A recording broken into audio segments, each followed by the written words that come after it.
সুধী দর্শক শ্রোতা মণ্ডলী, আপনারা দেখছেন বরাক সংবাদ।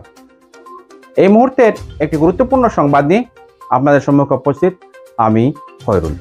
পূর্বদয়ের গঙ্গানগরে বর্জ্যপাতে একই পরিবারে 2 কিশোরের মৃত্যু, আহত অন্য 2 কিশোর। বৃহস্পতিবার দুপুরে এক মর্মান্তিক ঘটনা সংঘটিত হল পূর্বদয়ের গঙ্গানগর জিপির গঙ্গানগর তৃতীয় খণ্ডে। এদিন দুপুরে 1টা নাগাদ বৃষ্টির সঙ্গে বজ্রপাত ঘটে। বজ্রপাতে একই পরিবারে 2 কিশোরের ঘটনাস্থলে মর্মান্তিক মৃত্যু হয়। তাদের সঙ্গে থাকা অন্য 2 কিশোর বজ্রপাতের পরে গুরুতর আহত হয়েছেন। ঘটনার বিবরণে জানা যায়, গঙ্গাপাড় তৃতীয় খণ্ডে গ্রামের আজিজুর রহমানের ছেলে দিলবার হোসেন 17 ও মতিবুর রহমানের ছেলে রিয়াজুল হোসেন 16, আতাবুর রহমানের ছেলে নেকবুল হোসেন 14 এবং নিজামুদ্দিনের ছেলে ফারুক আহমদ 14 বাড়ির পাশে ফিশারির পারে একটা টিনের চাউনিতে বসেছিলেন।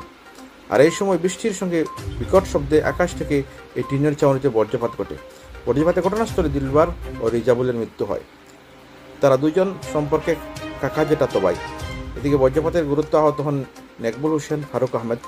আহতদের উদ্ধার করে সঙ্গে সঙ্গে শিলচর মেডিকেল কলেজ হাসপাতালে প্রেরণ করা হয়।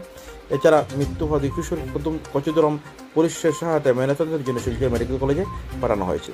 এদিকে বজ্রপাতে 2 কিশোরের মৃত্যু খবর পেয়ে মন্ত্রী পরিমল শুক্রবর্তী তাৎক্ষণিকভাবে পূর্বদলা জেলা পরিষদ সদস্য স্বপন কুমার দাস ও বিজেপির ওবিসি মোর্চার কাছাড় জেলা সভাপতি কৃষ্ণজীবন দেবনাথকে ঘটনাস্থলে ডেকে পাঠান।